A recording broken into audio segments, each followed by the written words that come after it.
26장 17절에서 19절, 26절에서 29절 말씀입니다. 무교절의 첫날에 제자들이 예수께 나와서 이르되 유월절 음식 잡수실 것을 우리가 어디서 준비하기를 원하시나이까?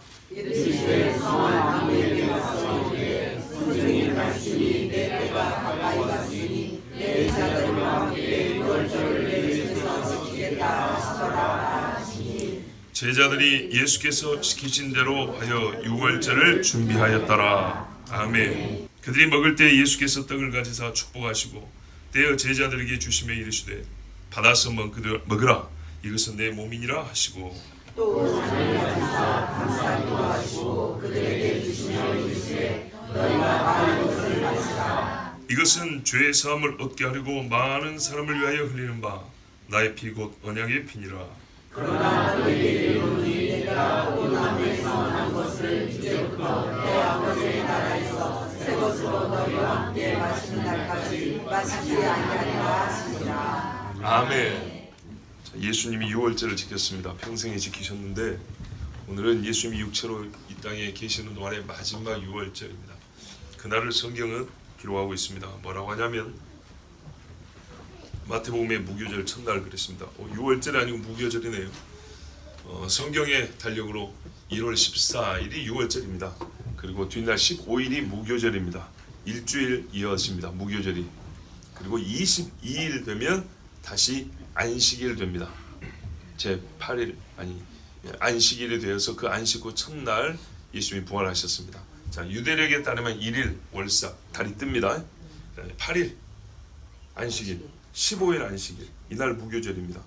그래서 안식일을 더럽히지 아니하려고 해서 그 뒷날은 큰 안식이라서 그 앞날 예수님의 시시 달렸다고 되어 있습니다. 14일이 6월절입니다. 아비벌 14일 너희가 출애굽하였느니라. 아시겠죠? 그런데 문제는 우리는 자정부터 14일인데 유대인은 우리식으로 하면 13일 저녁 6시부터 14일입니다. 우리나라 식으로 하면 13일 저녁이 바로 14일이 시작되는 날이고 그날 6월절 밥을 먹습니다. 그리고 그 뒷날이 무교절인데 6월절 무교절이 연속되어 있기 때문에 무교절 첫날 하면 6월절을 가리키는 말하고 똑같이 됩니다. 아시겠죠? 자, 전에 이 절기에 대해서는 정말 많이 반복해서 설교했기 때문에 이 정도로 하고요. 그래서 제자들이 물었어요. 주님, 우리가 유대인이고 항상 6월절 지키고 함께 음식을 먹었는데 오늘은 어디서 먹을까요? 어디서 준비할까요? 원래 이것은 전통 6월절 의식에 따르면 좀 안 맞습니다. 전통 가장 처음에 6월절 어디서 지켰습니까? 가장 처음 애굽이죠. 애굽에서 어떻게 했어요? 집에서. 그렇죠. 양을 잡았죠. 10일 날부터 와서 깨끗하게 여기 간수한 다음에 양을 잡아 14일 날 먹었어요. 어떻게 삶아 먹었습니까? 구워 먹었습니다. 급하게 먹었어요. 그죠? 다 못 먹으면 그 뒷날 가야 되니까 태워버리라 그랬어요. 그래서 한 집 식구 다 못 먹으면 두 집이 함께해서 한 마리 잡아서 먹고 그 다음에 또 못 먹었죠? 쓴나물. 그죠? 그리고요. 목매기. 예? 누룩 없는 빵. 그 다음에 이제 몸가짐을 어떻게 해요? 허리에 띠를 띠고 신발 신고 지팡이 짚고 이게 뭔 자세입니까 이게?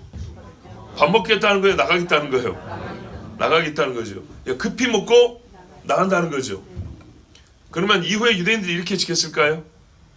예수님 6월절 이렇게 지켰습니까? 아니죠. 식탁에 앉아 그랬어요. 좀 다르죠. 이것도 좀 연구해 볼 필요가 있는데 가만 보면 어떻게 달라졌냐면 본래 6월절 의미를 상실한 예식으로 바뀐 게 아니고 6월절 중에 핵심을 강조한 예식으로 좀 변형됐어요. 6월절 의식의 핵심은 뭐냐면 출애굽이 아니고 어린 양입니다. 어린 양으로 출애굽이 된 겁니다. 어린 양으로 6월 넘어갔다는 겁니다. 죽음의 사자가 넘어갔고 우리는 해방을 얻었다. 핵심은 뭐예요? 어린 양이 어린 양. 그래서 예수님을 가리킬 때 항상 6월절 어린 양, 6월절 어린 양. 6월절 하면 우리가 맨 처음 떠오르는 게 뭐예요? 어린 양이죠. 그래서 어린 양 중심으로 그 핵심 가장 본체되는 어린 양 중심으로 예식의 식수는 좀 바뀌었어요. 그래서 어떻게 하냐면 뒤에 보면 물론 가정에서 교육을 하기 위해서 아마도 이랬을 것 같아요. 이건 제 추정입니다. 먼저는 시작은 허리에 띠띠고 신발 신고 지팡이 짚고 이러고 시작했을 겁니다. 그리고 아들이 묻죠. 아버지한테 왜 우리가 이런 식으로 먹어야 됩니까? 그러면 성경 가르친 대로 이러이러하여 하나님께서 우리를 구원하셨고 하면서 설명할 겁니다. 그런 후에 이제 또 앉아서 떡을 떼면서 포도주를 마시면서 이어지는 말씀이 연결되는데 이제 이 부분이 예수님이 하시는 부분이란 말이에요. 이게 당시에 유대인들이 지금도 그렇지만 이제 이런 식으로 지켜오고 있어요. 그래서 묻고 대답하고 또한 떡을 떼면서 잔을 나눠 마시면서 하는 내용의 대화의 핵심이 뭐냐면 양입니다. 양. 이 떡, 잔, 즉 살과 피. 그래서 양 중심으로 이 절기를 지키도록. 그래서 그 핵심되는 내용을 예식 식순에 담아가지고 강조하는 그런 식으로 약간 변형이 됐다고 봅니다. 그래서 예수님과 당시에 유월절 지키는 거 보면 뭐 띠띠고 급하게 서서 먹고 어디로 출동하고 이런 거 없습니다. 앉아서 차분하게 먹으면서 또 먹고 또 나눠주고 기도를 뭐 3번 했니 4번 했니. 이제 현대 유월절 그 식순에 따르면 포도잔도 한 4번 정도 이렇게 나눈다. 뭐 이런 그때마다 기도문이 또 있어요. 그러니까 이것들을 종합해 보면 양 중심으로 그렇게 예식이 조금 변형된 거. 본질이 헤쳐지지 않았습니다. 그래서 예수님도 제자들과 함께 그렇게 했습니다. 특별히 집에서 자기 집에서 먹지 않냐고 지금 이 12제자랑 함께 남의 집에 들어갔죠. 보세요. 베드로 같은 경우는 자기 식구가 있으니까 가버나움 가가지고 자기 가족이라 하면 딱 좋죠. 그런데 지금 집에서 유월절 지킬 사람들 다 데리고 예수님이 몰고 다닌단 말이죠. 예수님이 죄졌나요? 그건 아닙니다. 왜냐? 1년 3차씩 남자들은 예루살렘 올라오라 그랬어요. 그래서 예루살렘 온 거예요. 다만 예루살렘에 우리 집이 있습니까? 없죠. 그러니까 이때 집을 찾아야 되고요. 어떤 이들은 이렇게 예루살렘으로 올라온 유대인 남자들 위하여 집을 마련해 주는 그런 사람들이 있었습니다. 그래서 제자들이 물어봤어요. 전제가 뭡니까? 누군가는 준비해 주는 집이 있다는 거고 거기가 어딘지 우리가 지금 가서 준비할까요? 찾아서 준비할까요? 이렇게 이제 물어본 겁니다. 그래서 17절을 보시면 무교절의 첫날인데 유월절 음식 분명히 나와 있죠. 예. 예수님이 말씀하시기를 성한 아무한테나 가가지고 선생님 말씀이 내 때가 가까이 왔으니. 자, 여기서 기억 한번 하십시오. 내 때가 가까이 왔다. 예수님이 항상 내 때라고 하는 건 언제를 말한가요? 세례 받을 때요? 중풍병에 거실 때? 아니죠. 언제입니까? 십자가죠. 예, 때가 이르렀으니. 때가 이르지 않으면 죽지 않냐고. 때가 이르렀으니 올라가자. 그렇죠? 내 제자들과 함께 유월절을 내 집에서 지키겠다 하라. 그러니까 이게 이제 눈치가 빠른 친구들은 어떻게 해요? 눈치가 빠르다면 영감이 있는 친구들은 주님 죽으실 날이 가까웠구나 알겠죠. 그래서 베다니에 향유 부은 여자는 그 기름 부은 여자는 말입니다. 이걸 알고 장례를 준비했다 그랬어요. 근데 제자들은요 몰랐어요.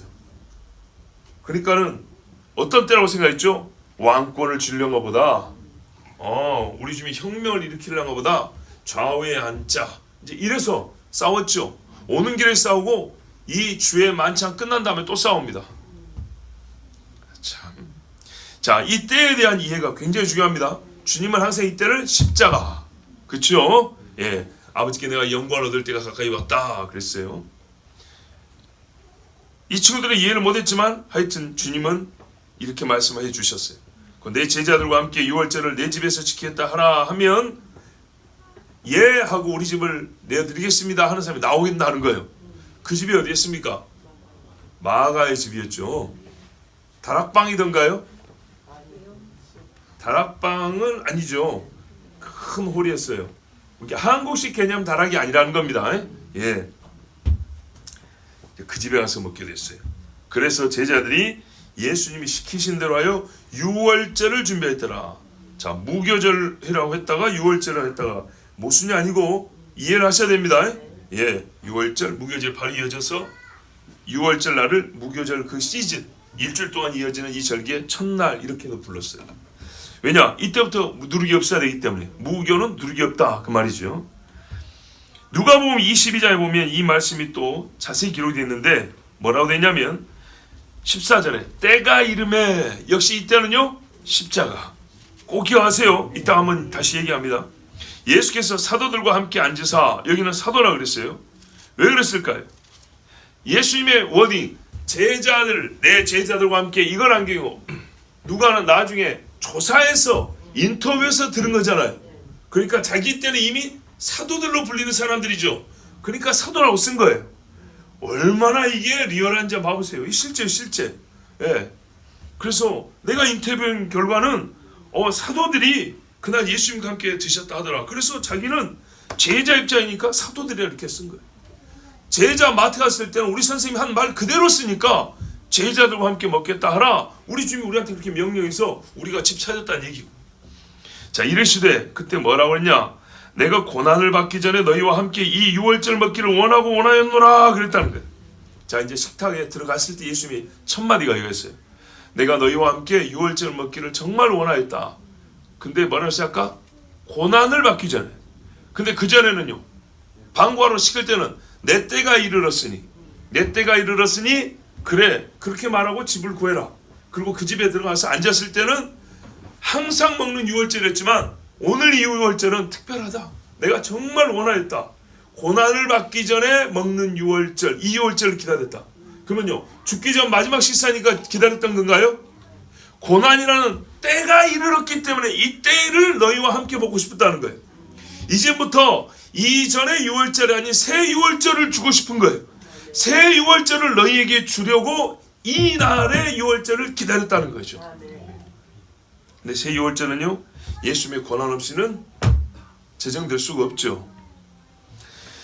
자, 언약의 시간이었습니다. 그래서 나중에 이 유월절 식사를 뭐라고 부르냐? 아까 제가 잠깐 다른 말로 불렀는데요. 뭐라고 부르죠? 우리가 이 식사를? 오리지널은 유월절 식사라고 그랬어요. 유월절. 그런데요, 우리는 뭐라고 부릅니까? 예? 만찬? 걸개 차려 먹는 것이 만찬인데. 마지막 식사요? 그게 그러니까 소설가들이 그렇게 쓴 겁니다. 마지막이라는 그 시간을 중심으로. 그런데 성경에 뭐라 하냐면, 아까 유월절 예식이 뭐 중심으로 약간 식수님과 형식 받겠다고요? 어린 양 중심이죠. 양 중심이죠. 그래서 이 식사 이름도 주님 중심으로 하는 겁니다. 바울이 고린도전서 5장에 가보면 뭐냐면 주의 만찬 이렇게 말합니다. 주의 만찬. 고린도전서 11장에. 그래서 성찬의 제정의 말씀 나오죠. 예, 주의 만찬을 먹을 때. 5장에는 유월절 어린 양 이게 나오고. 자, 여러분, 그러니까 사람들이 부르는 이름이 여러 가지 있는데요. 그것은 나름대로의 의미를 갖고 부르는 것인데, 그 중에 제일 안 좋은 게 마지막 만찬입니다. 마치 무슨요, 국가를 위하여 죽고 조직을 위하여 죽는 사람들도 마지막에 결연하게 밥 한 끼 먹지 않습니까? 그런 거 아닙니다. 주의 만찬. 자, 예수님이 유월절을 완성하시고 그 예표하신 바를 성취하신 실체이기 때문에 이 식사는 주님을 넣어서 주님의 식사, 주의 만찬 이렇게 부르는 거예요. 자, 이 유월절 양이 예수님이 이 유월절 양 곧 이 식사의 중심이시죠. 그렇죠? 자, 이 주님이 이날 식사하심으로써 나타내고자 하는 게 뭡니까? 우리 이제 다 아는 바고 믿는 사람들이기 때문에 대답을 먼저 해볼까요? 주님이 뭘 이 식사로 나타내주고 싶으셨어요? 내 몸의 찢김과 내 피 흘림이죠. 곧 참 유월절의 양은 나다입니다. 옛날에 유월절 양은 어떻게 했어요? 짐승을 잡았죠. 양의 피를 흘렸습니다. 잠시 애굽에서는 죽음이 넘어갔고요. 실체인 예수님이 올 때까지는 죄가 덮여서 간구해 주신다. 넘어가 준다 그랬습니다. 영원히 속죄는 안 돼서 매년 반복한다 그랬습니다. 자, 이 이야기가 어디서 나왔냐? 히브리서 9장에 보면 10장까지에 잘 나와 있습니다. 사람이 하나님께 드리는 이 속죄 예물이 어떤 역할과 기능을 하는가, 그 한계에 대하여 명확하게 잘 나와 있습니다. 그리고 짐승의 피로는 사람의 죄를 완전히 속죄할 수는 없다. 다만 예표로서 이 땅에 있는 모형들을 잠시 정결하게 한다. 그런데 우리는 이 땅의 모형의 세상에 살 사람이 아니죠. 하늘에 올라갈 사람이죠. 그러므로 하늘의 본체인 그 성소에 들어갈 자격을 얻기 위해서는 모형을 깨끗게 하는 정도의, 즉 모형에 불과한 이 피 갖고는 안 된다 그랬어요. 거기에 들어갈 수 있는 피는 거기서 온분의 피여야 된다. 자, 이 말을 듣고 히브리서 9장 10장 한번 잘 읽어보세요. 그래서 그분이 오셔서 피를 흘리면 정결하게 되어 우리는 어디로 가냐? 하늘의 성소에 담대히 들어간다. 그리고 그것은 영원 단번이라 반복될 필요가 없다. 이렇게 말했습니다. 자, 그런데 저 로마 카톨릭에서는 미사라 해가지고 반복합니다. 주의 죽으심을 계속 반복. 왜 그럴까요? 신부들의 역할을 강조하고 높이기 위함입니다. 예수님을 계속 죽이고 사람들은 계속 먹게 합니다. 이 미사 자체가 죄를 사한다. 그래서 반복하여 죽이고 반복하여 죄 사함. 근데 성경은 뭐랬어요? 단 한 번 영원 속죄라 그랬습니다. 성경과 완전히 안 맞죠? 그렇습니다. 그리고 그 사람들은 이 미사, 주의 만찬을 미사라는 용어를 씁니다. 그래서 아침마다 먹으러 가죠. 아침마다 가는 게 미사, 떡 먹으러 가는 겁니다. 자, 그런데 이 떡이 죄 사함의 능력이 있다고 그랬어요. 가룟 유다는 먹었을까요? 안 먹었을까요? 먹었을까요? 안 먹었을까요? 먹었죠? 예. 근데요, 그 명백한 성경의 기록인데 카톨릭에서는 유다는 안 먹었다 그럽니다. 왜 그렇죠? 그들의 교리를 보세요. 이 떡이 뭐 한다고요? 죄를 사한다고. 안 맞죠? 그래서 유다가 안 먹었다고 우깁니다. 왜 이런 이상한 짓을 할까요? 하나님의 말씀을 바꾸면 괴악한 교리가 나오고요, 명백히 보이는 것도 부정하게 됩니다. 그 외에 참 희한한 것들이 많지만, 자, 자기를 자주 드리지 아니하고 단번에 제사로 드려 죄를 없게 하시고 세상 끝에 나타나셨다. 그런데 히브리서 9장에 보면 끄트머리 뭐라고 하냐면 다시 한번 나타난다. 단번에 들으셨는데 구원에 이르게 하기 위하여 죄와 상관없이 자기를 바라는 자들에게 두 번째 나타나시라 그랬어요. 자, 이게 무슨 말이에요? 속죄를 하셨어요. 이른바 디데이죠. 속죄를 하셨는데 이 속죄의 결과를 완성하는, 승리를 얻기 위한 날이 또 하나 있다 이 말입니다. 그래서 다시 오신다는 거예요. 이거는 속죄와는 상관없다. 아시겠죠? 죄 사한 일은 2000년 전에 하셨고 그 속죄의 결과를 완성하기 위하여 다시 오신다. 이게 히브리서 9장 마지막 약속입니다.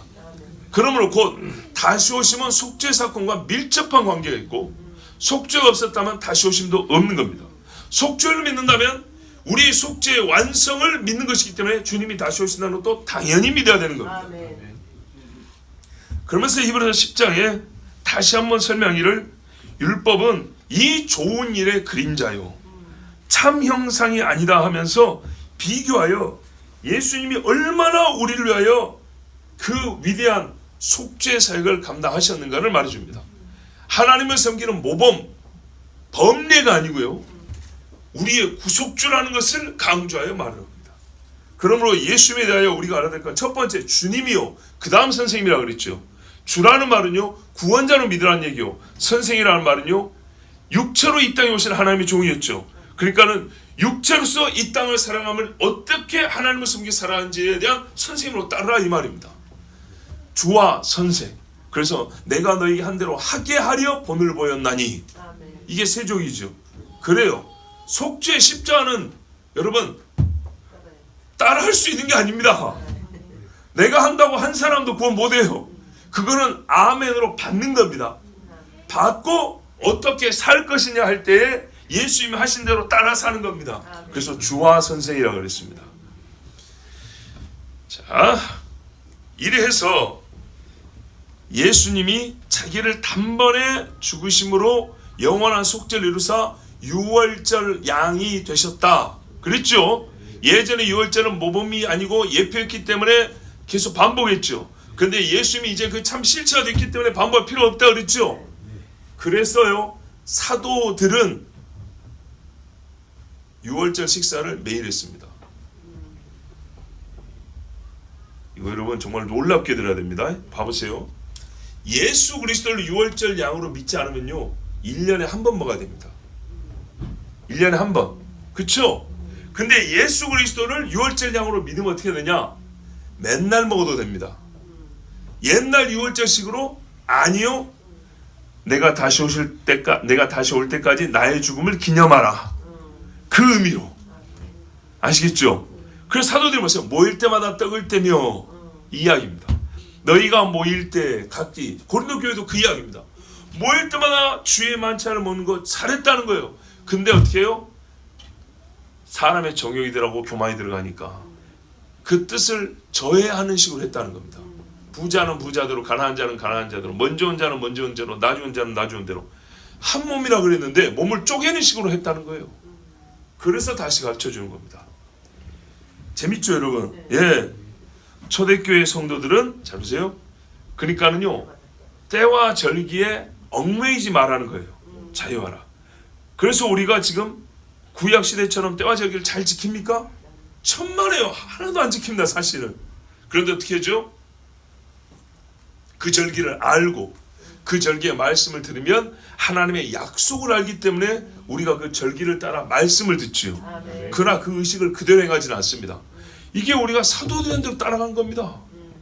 6월절 안 지켜도 돼요 이제. 아시겠죠? 예. 그러나 또 유대인이 구원을 아직 못 받았기 때문에 속죄일에 가까우면 말입니다. 자유롭게 어떻게 해요? 옛날 조상들도 금식했거든요. 그래서 이제 자유로 금식을 하는 거예요. 왜? 아직 우리 유대인들이 구원을 못 받고 예수님을 모르단 말이죠. 그러면 애통하는 자는 예나 지금이나 항상 금식밖에 없는 거죠. 그래서 절기를 정말 얽매여 지키는 게 아니고 그 의미를 따라서 자유롭게 지키는 겁니다. 예, 우리가 어떤 그 형식을 떠버리고 의미만 쫓는 것도 문제가 있는데요. 그 형식을 이미 초월한 상태에서는 충분히 그 의미를 따라서 약간의 형식을 이렇게 바꿔서 할 수 있는 겁니다. 그런데 제자들은 약간이 아니고 모일 때마다 주의 만찬을 하여 모인 자들이 주님이 어떻게 했어요? 너희가 문을 열면 내가 너희와 더불어 먹고 너희가 나와 더불어 먹으라 그랬죠. 이걸 언제요? 문을 열 때마다 여는 때마다 주와 교통, 주의 임재, 예, 주의 죽으심을 목소리로 전하고 눈으로 보게 하고 입으로 들어가게 하고 그래서 6월절 어린 양의 이 예수님의 만찬을 매 예배 때마다 했던 겁니다. 자, 그리고 주님이 다시 오실 때까지 그것을 기념하는 건 뭐죠? 바로 이 만찬이 주님 다시 오실 때 정말 최종적으로 완성될 거기 때문에 주님도 내가 올 때까지 계속 기념하라 먹으라 이렇게 말씀했던 겁니다.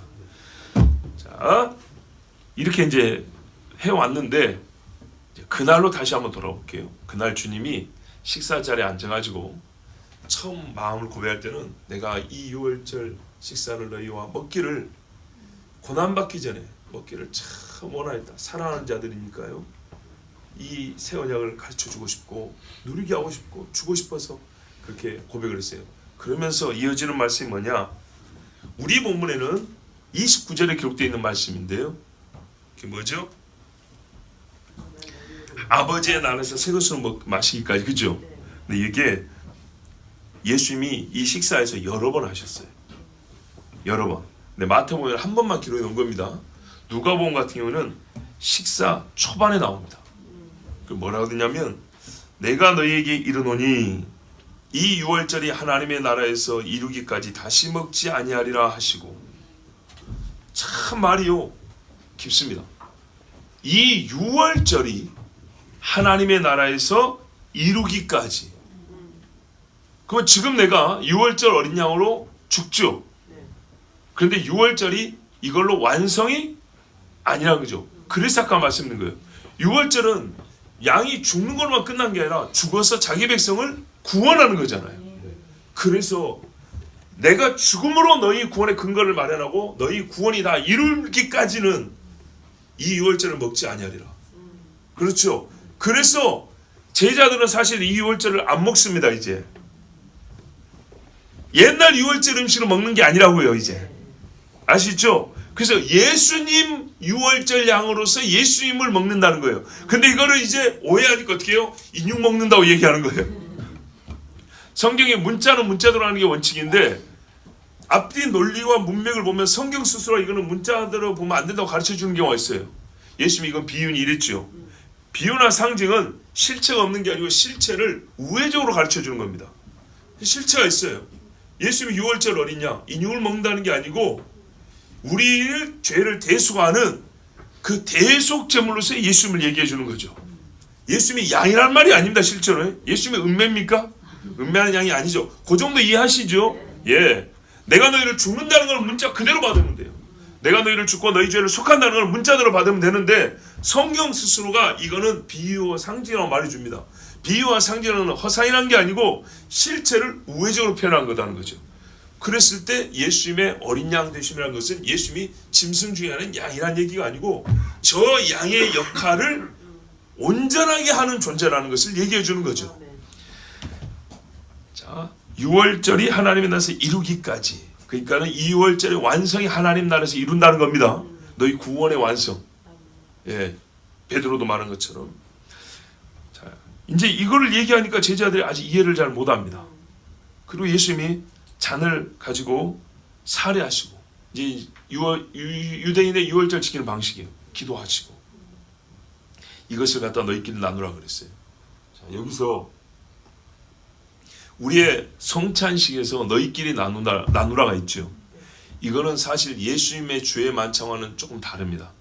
무슨 말이냐면 이제 여기서 오늘 잘 배우세요. 예수님이 처음에 시작은 말씀은 주셨지만 아직 내 몸이다 내 피라고 안 가르쳐 줬어요. 제자들에게 암시만 해줬어요. 아시겠죠? 그리고 6월절 식사 시작을 했어요. 그래서 제자들은 여느 때와 같은 6월절 식사로 시작을 했어요. 하는 중에 주님이 몇 번 떡을 먹고 몇 번 잔을 마시는 그 중에 중간에 가르쳐 줬어요. 아시겠죠? 요 너희끼리 나누라는 예수님이 이것은 내 피요 내 몸이다 하고 너희끼리 나누는 게 아니라 그 앞부분에 있었던 평상시 6월절 식사예요. 평상시 6월절 식사에 하나님 감사합니다 하고 전통적으로 기도한 다음에 자 갖다 나눠 먹어라 이렇게 한 거예요. 아직 시작 안 한 겁니다. 자기를 드러내는 일은 아직 안 했어요. 그러니까 여기 너희끼리 나누는 우리가 말하는 성찬식이 아니고 평상시 6월절 식사라고요. 뒤에는 달라요. 내가 주는 걸 받아 먹으라 이렇게 다르다고요. 그래서 자 누가복음 22장 17절에 이것을 갖다가 너희끼리 나누라 이렇게 했고요. 자 다시 한번 주님이 말합니다. 아직 안 가르쳐 준 거예요. 그 18절에 내가 너희에게 이르노니 내가 이제부터 하나님의 나라가 임할 때까지 포도나무에서 난 것을 다시 마시지 아니하리라. 제자들에게 알 수 없는 이야기를 또 했어요. 아직 몰라요? 왜 이런 말씀 하시는지. 다른 때 6월절 식사는 이런 이야기 안 했단 말이죠. 근데 아까부터 자꾸 평상시와 다른 말씀을 하시는데 지금까지 먹는 거는 여느 때와 똑같아요. 그런데 예수님의 말씀이 이전과 달라요. 뭔가 달라요. 자, 이제 이게 문제입니다. 왜 자꾸 주님이 이런 말씀 하셨을까? 그때 우리 본문 26절을 보세요. 26절에 이제 실제로 주님이 만찬을 나누는 장면으로 넘어왔죠. 아까 19절까지는 집을 찾았고 이제는 식사 자리입니다. 그들이 먹을 때 이미 먹고 있죠. 예, 아까 누가 보면 말한 것처럼 6월절 식사를 이미 하고 있는 거예요. 그 중간에 주님이 떡을 가지사 아까도 살해했는데 축복했는데 다시 축복하시면 떼어 제자들이 주시면 이번에는 본인이 직접 떼어주는 거예요. 다르죠? 예수님의 몸을 우리가 옛날에 뭐라 하셨어요? 6월절을 중심으로 설교할 때 빽가 신부값이라고 그랬어요. 신부값. 근데 신부값을 어떻게 해주냐? 세겔을 쪼갠다 그랬죠. 그래서 성전세 반세겔 쪼갠다. 몸을 쪼개서 줬다 그랬어요. 자기 몸을 쪼개서 신부값을 치른다. 그런데 사람은요 2당 이르죠. 그래서 골고다가 뭐라고요? 꼴꼴레트 해골. 그래서 해골의 곳에 이르러 해골값 사람 2당 사람의 그 생명값으로 뭐라고 빽가 내 몸을 찢어서. 근데 어떤 의미냐? 신부로서 너의 생명값을 내가 치렀다 이랬다. 그래서 예수님이 떡을 찢어 주면서 그때 중간에 뭐냐면 내 몸이라 깜짝 놀랐죠.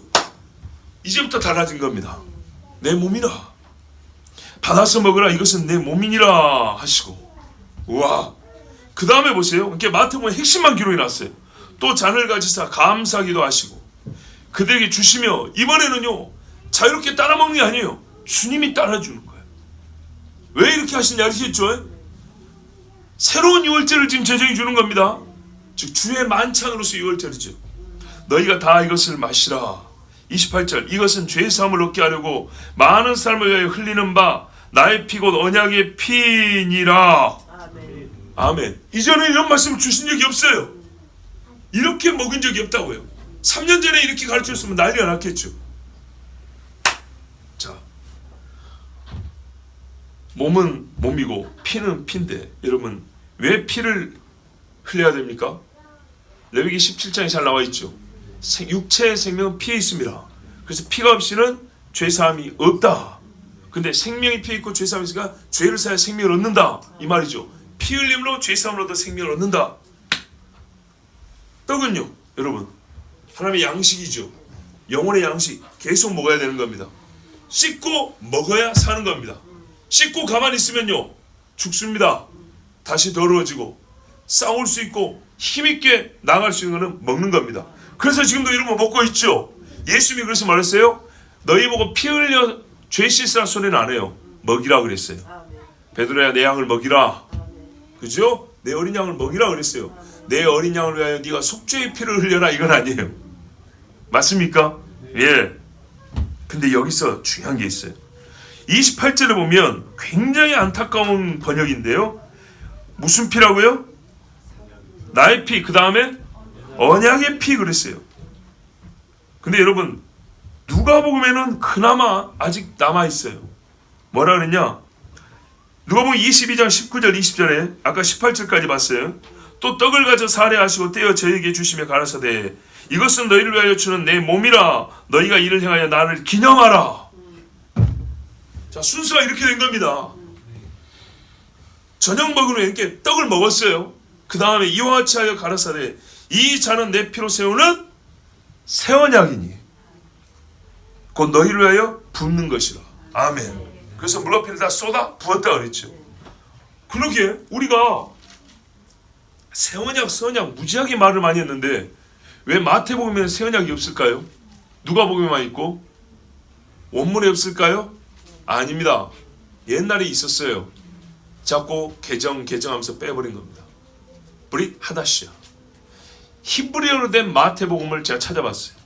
히브리어로 된 마태복음 안에 브릿 하다시아. 이게 뉴 테스타먼트 신약입니다. 새 언약. 신약 이름 자체가 브릿 하다시아예요. 뉴 테스타먼트. 아시겠어요? 그게 어디서 왔냐면 이 성찬식에서 나온 거예요. 새 언약. 근데 성찬식에서 예수님이 새 언약을 한 거를 셋자를 빼버렸네. 이게 얼마나 진짜 이게 진짜 지옥 갈 짓인지. 빼면 안 되지만 뭘 뺐어요? 새 언약 셋자를 빼버렸다고요. 예수님의 피가 옛날 짐승피하고 똑같습니까? 다르죠. 이 한 글자에 달려있어요. 이 한 글자에. 에스겔, 예레미야에, 이사야에 새 언약을 맺으리니가 어디에서 나오냐 말이에요. 여기서 나오는데 성경을 볼 수 있는 눈을 가려버렸어요. 자, 이것뿐이 아닙니다. 히브리서 9장에 보면 아까 제가 그냥 넘어갔는데 이제는 좀 읽어드릴게요. 15절에 이로 말미암아 그는 새 언약의 중보자시니 이는 첫 언약 때 범한 죄에서 속량하려고 주구사 부르심을 입은 자로 하여금 영원한 기업의 약속을 얻게 하려 하심이라. 아멘. 기업이죠. 기업은 어떻게 해요? 물려받는 거죠. 그래서 이렇게 말합니다.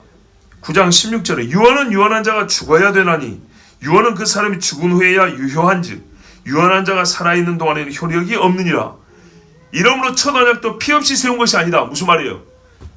하나님의 이 나라를 받는 상속받는 것은 우리 것이 아니죠. 물려받은 거죠. 그렇기 때문에 형식상 어떻게 되냐면 이치상 주는 자가 죽어야 물려받는다는 거죠. 그래서 옛날 모형시대에도 짐승이 죽고 그 피로 우리가 물려받는다 이랬는데 예수 그리스도 하나님의 아들이 오셔서 어떻게 너희에게 그 나라를 주셨냐는 거죠. 아브라함이 죽음으로 이삭에게, 이삭이 죽음으로 야곱에게 간 것처럼 그가 죽음으로 자기가 약속한 그 나라를 자기가 죽음으로 우리의 피값을 쌓여 들어갈 자격을 얻게 하시고 또 자기의 죽음으로 이제는 다음 세대라고 할 수 있는, 그러니까 마지막 아담이라고 그랬죠. 그 마담 이후 세대인 우리가 받게 하셨느니라. 아멘. 히브리 사람들아 너희가 구약을 아니 내가 하는 말을 100% 알아먹을 것이다. 이래서 히브리 사람에 주는 말씀이에요. 그래서 구약을 완전 총체적으로 풀어가지고 예수님 중심으로 재해석을 해준 게 히브리 사람 말이죠. 그래서 히브리서 9장 22절에 율법을 따라 거의 모든 물건이 피로써 정결하게 되나니, 이건 옛적 이야기예요. 짐승의 피로. 피 흘림이 없은즉 사함이 없느니라. 레위기죠. 그러면 하늘에 있는 것들의 모형은 이런 것들로서 정결할 필요가 있었으나, 모형이니까 짐승의 피로 정결하게 했으나, 하늘에 있는 그것은 뭘로 정결하게 할 거예요? 하늘에 계시면 더 좋은 제물로 할 것이냐 그랬어요.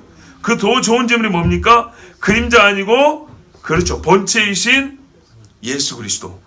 예, 그리스도, 그분이 오셔서, 그리스도는 참 것의 그림자인 손으로 만든 성소에 들어가지 아니하시고 바로 그 하늘에 들어가사 이제 우리를 위하여 하나님 앞에 나타나시고 자기를 단번에 제물로 드려 죄를 없이 하시려고 세상 끝에 나타나셨느니라. 아멘. 예. 이천제로 세상 끝이라고 그랬어요. 그리고 다시 오신다, 이렇게 말씀했습니다. 계시록 7장에 보면 큰 무리가 나오는데 흰옷을 입었다는 거예요. 어떻게 흰옷을 입었냐? 계시록 7장 9절에 이후에 내가 보니 각 나라와 족속과 백성과 방언을 아무라도 능히 셀 수 없는 큰 무리가 흰옷을 입고 손에 종려가지를 들고 보좌 앞과 어린 양 앞에 서서 큰 소리로 외쳐 가로되 구원하심이 보좌에 앉으시니와 이 찬송의 가사에 여기 있는 겁니다. 자, 그런데 이제 묻는 거예요. 어떻게 저렇게 흰옷을 입게 됐냐 했더니 저 14절 후에 14절은 뭐냐면 이는 큰 환란에서 나오는 자들인데 어린 양의 피에 그 옷을 씻어 희게 되었느니라. 아멘. 예수님의 피가 이런 엄청난 일을 했습니다. 짐승의 피가 아닙니다. 그래서 새 언약의 피라고 합니다. 이 새 언약의 피에 대해서 여러분 제가 조금 더 말씀드릴 게 있는데, 그게 뭐냐면 예수님이 오늘 마신 포도주와 관계가 있습니다. 보세요. 떡은 무교병이라 할 것인데, 떡은 자기 몸을 가리키잖아요. 누룩 없는 깨끗한 몸. 그리고 너희도 깨끗한 자가 되어라 그랬죠. 나를 믿으면 너희도 선생이 나처럼 깨끗하게 되어라 그랬죠. 피는요, 포도주가 증거하죠. 그러면 이 포도주는 어떤 포도주야 되죠? 예? 누룩 없는 떡, 깨끗한 떡이죠. 누룩 없음으로 그 떡의 깨끗함을 지금 상징하죠. 그러면 포도주는요? 순도 100%? 누가 그랬어요? 너에게 복이 있을지어다. 저 말이 맞아요. 생각해보세요. 설탕 넣을까요? 곰팡이 좀 넣을까요? 발효균 좀 넣을까요? 아닙니다. 여러분, 최상급의 포도주는 뭐냐면요, 사실은 짜가지고 마시는 거예요. 여러분, 최고 고급 그 주스들을 어떻게 마시죠? 그 자리에서 즉석에서 짜주죠. 그게 최고 아닌가요? 공장에서 한 바퀴 돌고 올까요? 아니죠. 대신에 재료가 좋아야죠. 썩은 포도가 아니라, 성경에 보세요. 내가 너희를 극상품 포도로 심었다 그랬죠. 제일 좋은 포도, 송이. 이 송이를 그 자리에서 짜가지고 마시는 게 최고입니다. 아시겠죠? 요게 최고입니다. 그거를 그 자리에서 마시면 좋은데 이거를 다 그 자리에 다 마실 수 없고 두고 마시고 싶으니까 어떻게 하는 거예요? 저장을 하는 거죠. 저장할 때 썩지 않게 하려고 뭘 집어넣거나, 아니면은 하나님이 허락해서 아니라 사람이 그렇게 먹고 싶으니까 좀 도수를 높여가지고 그렇게 만드는 겁니다. 성경에서 말하는, 잘 보세요. 진짜 여러분, 하나님이 누구신지를 잘 생각해 보세요. 하나님이 어떤 분이냐고요? 거룩한 하나님이에요. 거룩한 하나님이 세상에 있는 무언가로 자기를 상징하려고 할 때 흠없는 어린 양이라고. 어린 양은 흠 없고 티 없고 뭐 상한 데 없고 구부러진 데 없고, 그렇죠? 이렇게 해놓고 포도는 우리가 한 번도 생각 안 해봤네. 그냥 쫙 호텔에서 제일 비싼 포도주 사갖고 오면 되는가? 그런 게 아니라니까요. 흠 없는 포도여야 된다고. 흠 없는 포도주. 흠 없는 포도주라는 게 뭐냐 이 말이죠. 성경에 나온 거는요, 제일 잘 익었을 때 제일 큰 송이 있죠.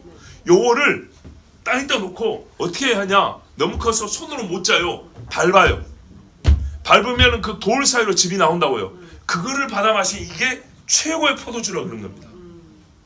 그 이후의 것들 아까 말씀대로 사람들의 가공이 들어갑니다. 이제 개념 정리 되시죠? 이게 진짜 중요한 겁니다. 자, 이사야 56장 8절에 53장 하면 어린 양 예수님의 십자가 이야기가 나오죠. 그죠? 그가 찔림은 예. 그런데 56장에 가면 진짜 중요한 말씀이 있어요. 뭐냐면 그러므로 여호와께서 말씀하여 가라사대 새 포도주는 어디서 나온다고요? 여러분 뭐라고 되어 있습니까? 이사야 56장 8절에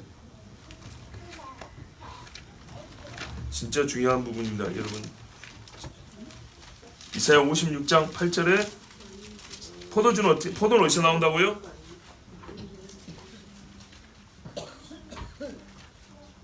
여기 아니네. 제가 지금 주소를 잘못 적어왔네요.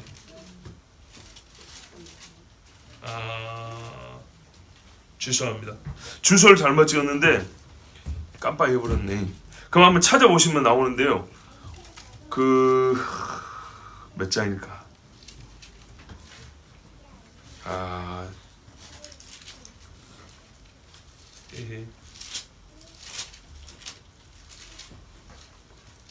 65장이네. 65장 56장이요. 65장 8절 이렇게 있어요.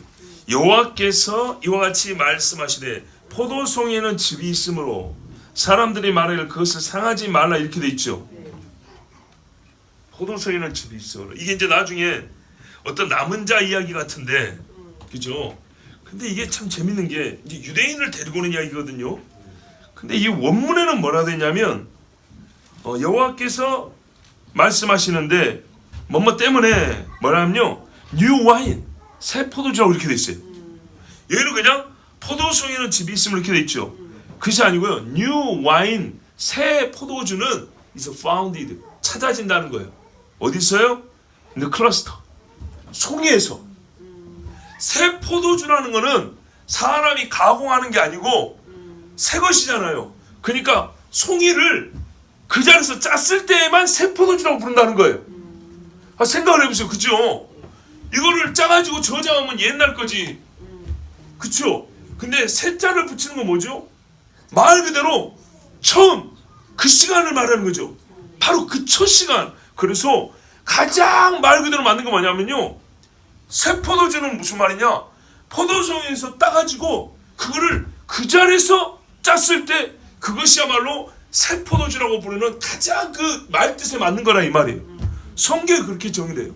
근데 예수님이 이 피가 새 언약이라고 그랬죠. 그때 예수님이 그럼 포도주를 어떻게 줬을까? 신명기 32장 14절에 진짜 중요한 말씀이 있어요. 한번 찾아보실래요? 신명기 32장 14절. 자, 우리가 피가 우리 중요하다면서 우리 참 놓친 게 너무 많아요. 양은 깨끗해야 되고 떡도 무교병해야 하는데 포도주는 그냥 막 독한 거 그냥 이런 포도주, 이거 굉장히 오류가 심합니다. 14절에 보면 뭐라면요 끝부분에 또 포도즙에 붉은 술을 마시게 하셨도다 이렇게 돼 있죠. 이스라엘에게 하나님이 주신 복 중에 하나인데 여기 보니까 뭐라면 포도즙에 붉은 술이라고 원문에 하나 이런 말이 없어요. 술이라는 말 자체가 없어요. 붓다라는 말도 없어요. 원문은 어떻게 되냐면 그들이 마셨다 the pure blood 이렇게 돼 있어요. 깨끗한 피 of the grape, 포도의 깨끗한 피를 마셨다 이렇게 돼 있어요. 이거 굉장히 심오하지 않으세요? 정말 심오합니다.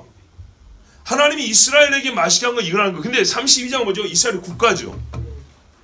이스라엘의 장래를 내다본 모세가 부른 이스라엘 국가라고 제가 설교했지 않습니까? 모아놓고 이스라엘 백성 들으라 하면서 외친 게 지금 32장 33장이란 말이죠. 여기에 뭐라 그러냐면 너희는 하나님에서 뭘 마시냐면 깨끗한 피를 마시는데 포도에서 나온 깨끗한 피를 마신다는, 이건 예수님을 빼놓으면 이 말이 안 되는 소리예요. 말이 안 되는 소리. 그쵸? 포도에서 나온 퓨어 블러드를 너희가 마셨다. 그런데 뭐라 하면 이거는 또 새 포도주라고 했다고요? 새 포도주는 어떻게 하면 직접 클러스터에서 송이에서 짠 거를 새 포도주라고 한다 했어요. 그러니까 예수님이 처음으로 짜졌죠. 그죠? 그리고 그 순간 그 피가 흘러 그 순간 우리가 구원을 받았죠.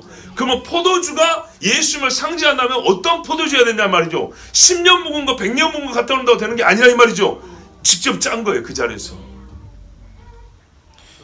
참 중요한 말씀인데, 근데 여러분 NIV 영어 성경을 갖고 있는 분들이 이상을 볼 겁니다. 뭐라고 하는지 아십니까? NIV에서 뭐냐면 The foaming blood 이렇게 돼 있어요.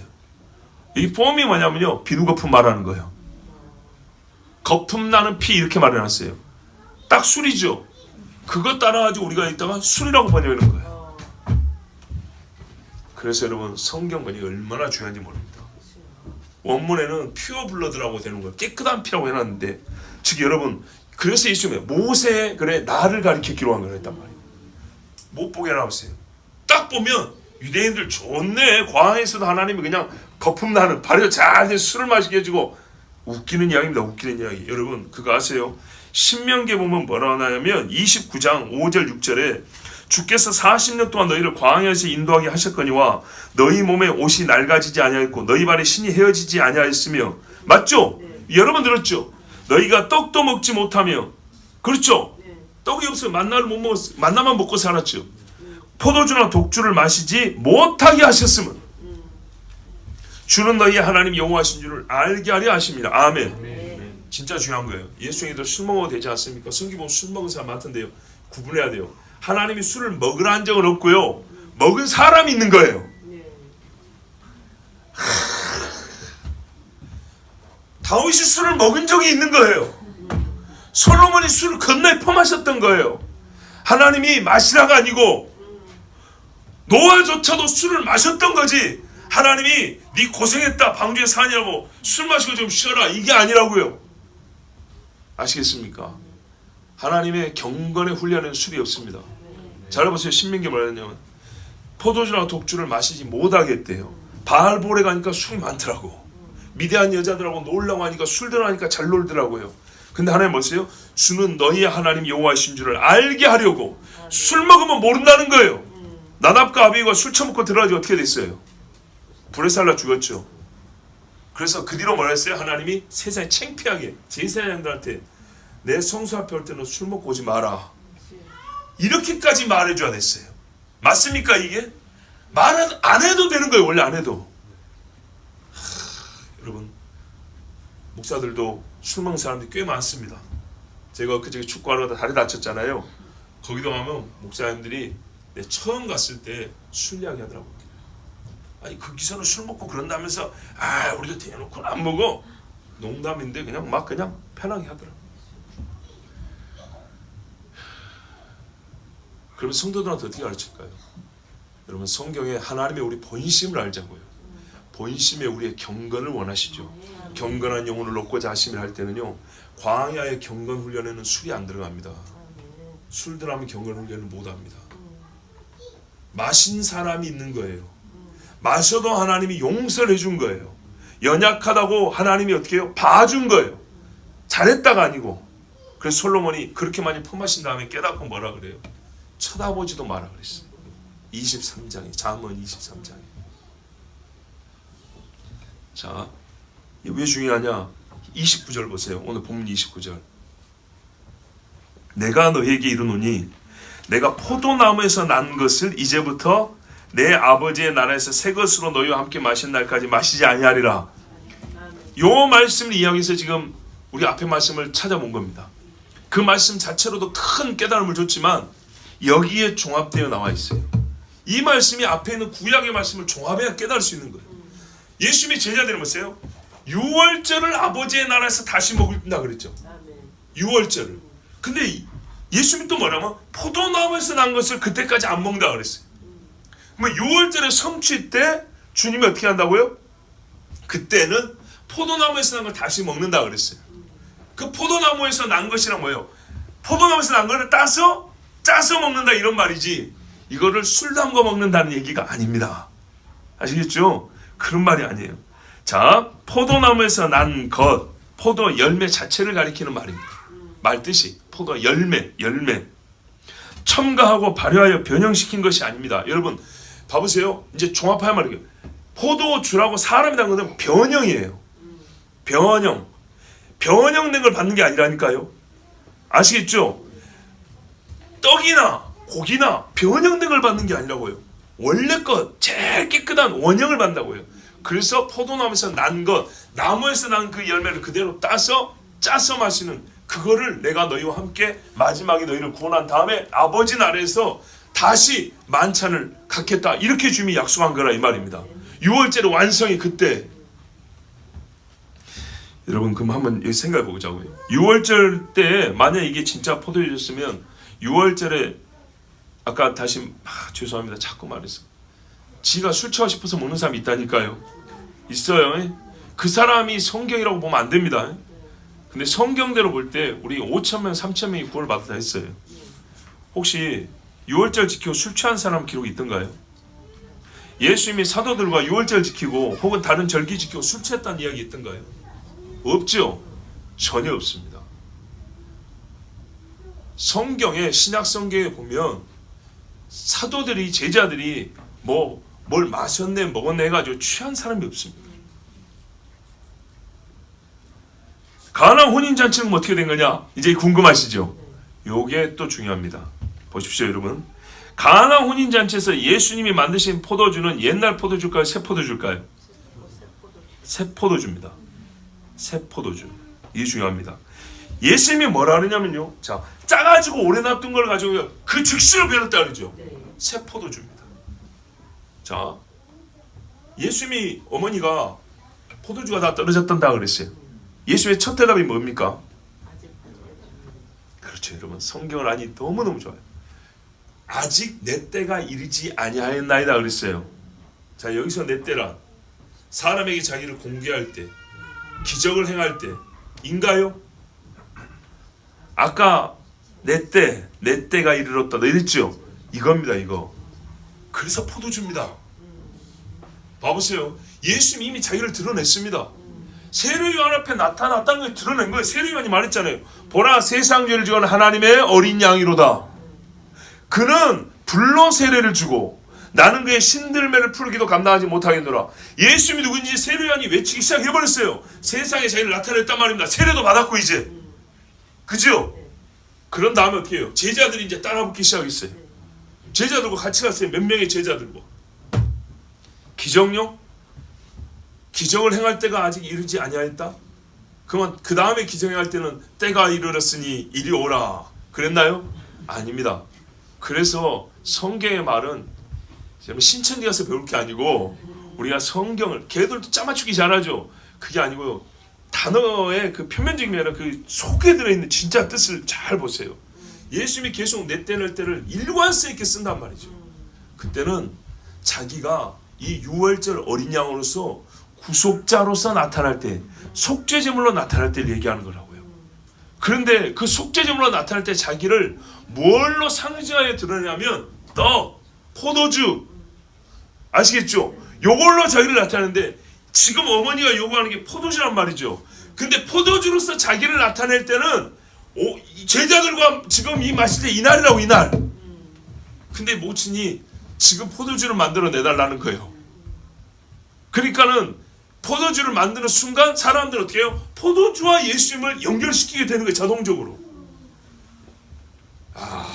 참. 근데 예수님은 이 마지막 때를 생각하고 오셨단 말이죠. 근데 아버지의 분부, 아버지의 허락. 내 때가 아직 이르지 않았지만은 내 어머니가 시킨 대로 우리 아버지 허락하셨겠죠. 그래서 물을 채우라 그랬어요. 채우고 갖다 주라 그랬어요. 중요한 겁니다. 물이었는데 뜨는 순간 포도주가 됐다 그랬어요. 자, 모든 사람이 공개되지 않았어요. 누구만 알아요? 물떠온 하인들만 알더라. 예, 떠온 자들만 이 새 포도주가 어디서부터 났는지, 누구의 것인지를 안다는 것이에요. 감춰져 있었죠. 마신 자들은 맛이 좋다 하고 어면 혼주 불러다가 칭찬하고 말았어요. 예수님 모르고, 그죠? 그래서 아직은 감춰져 있었어요. 때가 되었을 때 이걸 온전히 드러냈어요. 그런데 이 미리 보여주신 건 뭐냐면, 결론 열이 포도주를 언제 마시냐? 어린 양이 혼인잔치 마신단 말이죠. 어린 양이 혼인잔치 때 우리가 그 유월절의 완성으로서 신랑과 함께 만찬을 드릴 때 정말 하나님이 새롭게 하신 이 땅에서 난 포도송이 중에 그거를 그 자리에서 짜서 어떻게 해요? 마신다 이 말입니다. 얼마나 좋습니까? 혹시 그날에도 100년 된 포도주 남겨놨다가 마실랍니까? 아니죠. 그건 아닙니다. 주여, 그래서 주님이 내가 포도나에서 난 것을 이제부터 내 아버지의 나라에서, 아까 6월절이 아버지한테 임할 때 새 것으로 너희와 함께 마시는, 이거는 여러분 문자 그대로 봐야 됩니다. 제자들과 함께 마십니다. 언제요? 아버지의 나라. 인자에게 그 나라를 주실 때. 그죠? 성경에 보면요, 제자들과 함께 첫째 부활에 참여한 자 내 보좌에 함께 앉자 그랬죠. 그리고 제자들에게 인자 올 때 너희도 나와 함께 앉는다 이랬죠. 1000년 동안 이 땅을 다스릴 때. 그리고 새하늘과 새 땅, 우리는요 공중에 사는 게 아닙니다. 다시 새롭게 된 땅에서 산다 그랬어요. 땅에 사시 도달한다고요. 처음 만들 때보다 더 좋은 것들. 포도가 원래 가나안 땅만 해도 둘이 이거 메고 가야 된다 그랬어요. 그죠? 어마어마했어요. 가끔 화석으로 나오는 것들 있죠. 거북이도요 이만한 것들이 있어요. 네? 잠자리도 이만한 것들이 있고, 포도송이가 이렇게 있어요. 이렇게. 그런 것들 얼마나 달고 맛있을까요? 거기서 짜서 아마 포도 알 하나가 이만하면 한 잔 나오겠네. 주여, 그리스도가 다시 제 몸에 피를 흘린다는 게 아닙니다. 그죠? 언약의 피를 마신 자가 하나님의 나라에 들어가고 그 나라에서 나는 새 포도 열매를 짜서 주님과 함께 마신다는 정말 실질적인 그 일에 대한 약속입니다. 이사야 65장 17절 이하에 보라 내가 새하늘과 새 땅을 창조하나니 하면서 너희가 나와 함께 영원히 기뻐하리라 돼 있어요. 그러면서 뒤에 가면 21절에 뭐냐 하면 포도원을 재배하고 열매를 먹을 것이며, 이건 실제예요, 실제. 예. 누가복음 22장에 아까 예수님의 만찬 있죠? 거기에 더 자세히 또 나와 있어요.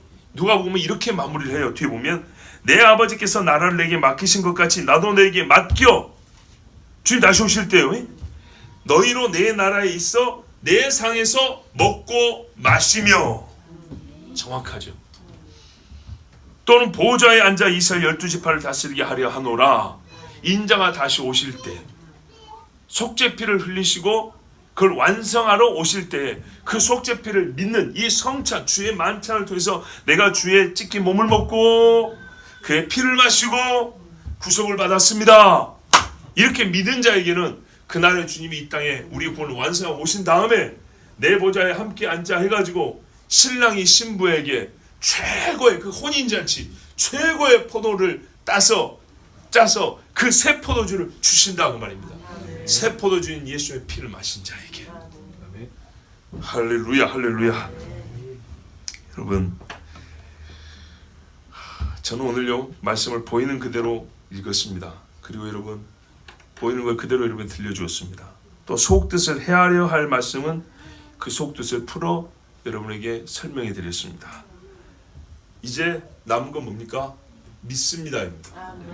믿습니다. 새 언약을 주신 그리스도의 몸과 피를 먹고 마시십시오. 그 몸과 피를 먹고 마신 자에게 하나님의 생명과 영원한 은혜가 있으며 반드시 주님 다시 오실 때 주의 나라에서, 아버지의 나라에서 다시 새 포도주 함께 마실 줄로 믿습니다. 제가 잠깐 기도하겠습니다. 아버지 하나님 감사합니다. 주의 자녀들을 사랑하셔서 예수님이 제자들과 이 땅에서 드셨던 마지막 유월절 식사, 그리고 그 유월절 식사를 새 어린 양의 만찬으로, 주의 만찬으로 다시 가르쳐 주신 이 말씀을 전하였습니다. 또한 우리가 깨우쳐 들었습니다. 그리고 믿습니다. 아버지 하나님, 우리의 믿음이 흐려지거나 약해지는 일 없게 하여 주셨고, 나는 반드시 주 하나님 그 나라에서 예수께서 다시 오실 때 그 나라에서 주님이 주시는 새 포도잔을 받으리라 믿음을 가지고 주님 기다리는 주의 백성들 되게 하여 주시옵소서. 우리 주 예수 그리스도의 이름으로 기도하옵나이다. 아멘.